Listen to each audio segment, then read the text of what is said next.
The most brutal slavery system in history. What does it feel like to have your humanity completely erased and be considered nothing more than an expendable tool with a lifespan measured only in months? This isn't a hypothetical question.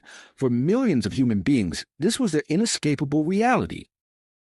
You won't learn this in history class, but the most lethal slavery system ever devised wasn't in the American South, but on the sugar plantations of the Caribbean. While American chattel slavery was undeniably horrific, Caribbean sugar slavery operated on an entirely different level of brutality, a system so ruthlessly efficient it worked humans to death as a matter of economic calculation.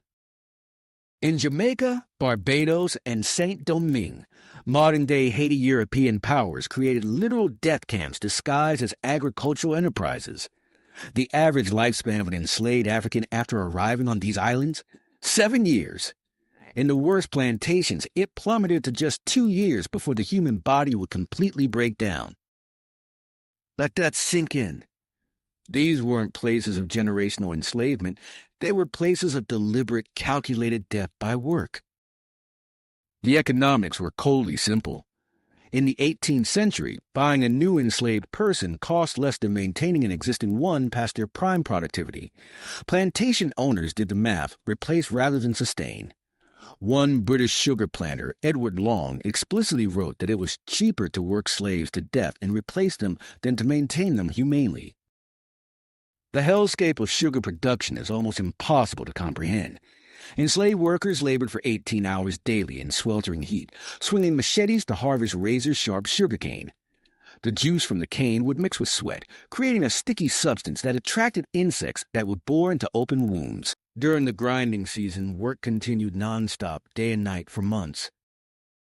The sugar mills themselves were death machines. Workers fed stalks into grinding mechanisms, frequently losing fingers, hands, and arms in the process. Those who survived amputation usually died from infection. Those who didn't lose limbs faced other horrors, working in a 140-degree heat over boiling sugar cauldrons to produce the white crystals that sweeten European tea. Sleep deprivation was a constant. During harvest, enslaved people might get 2 hours of sleep per night for months. Many simply collapsed in the fields from exhaustion, where they would be whipped until they resumed working or died. The physical toll was only part of the horror. Caribbean plantations developed torture systems that would make medieval inquisitors wince.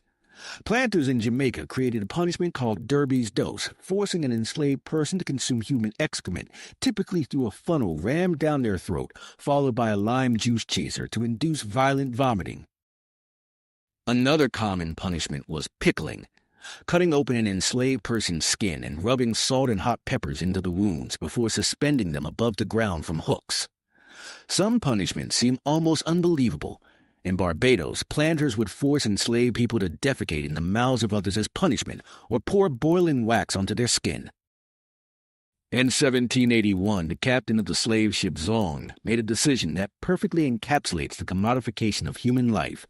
Running low on water and facing disease among the captives, Captain Luke Collingwood ordered 133 sick enslaved Africans thrown overboard alive. Why? Because the ship's insurance would pay for slaves lost at sea, but not for those who died of disease. These humans were literally worth more dead than alive, as long as they died the right way. The most shocking aspect of this system wasn't just its brutality, but its scale. Between 1662 and 1807, British ships alone transported approximately 3.4 million enslaved Africans to Caribbean plantations. The death toll was staggering. Of the 10 to 15 million Africans transported across the Atlantic, millions died during the brutal Middle Passage journey, and millions more perished on plantations within years of arrival. Yet, when we learn about slavery in schools, we rarely confront the most disturbing truth, that this wasn't just about racial prejudice, but about the birth of modern capitalism. Caribbean sugar plantations were the world's first industrial factories. They just used humans as the machinery. These places pioneered time-motion efficiency, productivity quotas, and cost-benefit analysis of human life, all techniques that would later be applied to factory workers during the Industrial Revolution. The wealth generated was almost incomprehensible. Sugar was the oil of its day, producing fortunes that built the grand estates of England and France. The city of Bristol was constructed almost entirely from sugar profits. Liverpool became a global shipping center through the slave trade. The insurance companies, banks, and investment firms that financed these enterprises evolved into many of today's financial institutions. Here's what they don't tell you in history class. When Britain finally abolished slavery in 1833, the government didn't compensate the enslaved people. They compensated the slave owners to the tune of £20 million, about 40% of the national budget, equivalent to roughly £17 billion, $23 billion today. The British government only finished paying off this debt in 2015. Yes, British taxpayers were paying for slavery compensation until just a few years ago. But the most disturbing revelation about Caribbean slavery might be how it reshapes our understanding of modern concepts like progress and development. The enormous wealth extracted through this brutality funded the Industrial Revolution, educational institutions, and the rise of European powers. The University College London has documented that nearly one-third of Britain's wealthy elite in the 1800s derived significant portions of their fortunes directly from slavery. The Caribbean islands themselves tell the other side of this story. Haiti, once the richest colony in the world, producing 60% of Europe's coffee and 40% of its sugar, won independence in 1804 after a successful slave revolution. France's response? Forced Haiti to pay 150 million francs, about $21 billion in today's money, as reparations to French plantation owners for their lost property, the human beings who had freed themselves. Haiti only finished paying this debt in 1947, crippling what could have been one of the world's wealthiest nations. Most disturbing is how this history continues to shape our world. Today's global economic hierarchy, with former colonial powers at the top and former colonies at the bottom, isn't natural or inevitable. It was engineered through systems like Caribbean sugar slavery, which extracted wealth and transferred it to Europe and North America on an unprecedented scale. Barbados, once called the brightest jewel in England's crown, today struggles with the legacy of a landscape completely transformed for sugar monoculture. Jamaica, once producing immense wealth for Britain, now depends heavily on tourism. The patterns of economic extraction established through slavery continue today through different mechanisms. The sugar you put in your coffee this morning links you directly to this history. The same companies that dominated the sugar trade during slavery, Tate and Lyle for instance, continue to dominate global markets today. The banking institutions that financed the slave trade, Barclays, Lloyds, remain financial powerhouses. Perhaps most chilling is how completely this history was sanitized.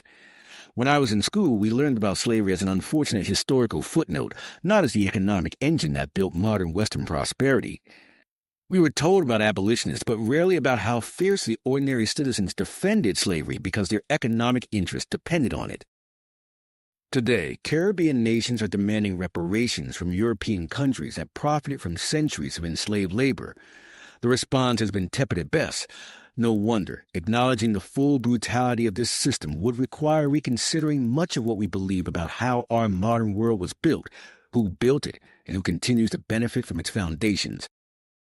The next time you hear someone reminisce about the good old days or the civilizing influence of European colonization, remember the sugar plantations. Remember the millions worked to death in just a few years. Remember the wealth extracted through their suffering that built the modern Western world. That's the history they don't teach in schools, because it would force us to question too much about the world we've inherited.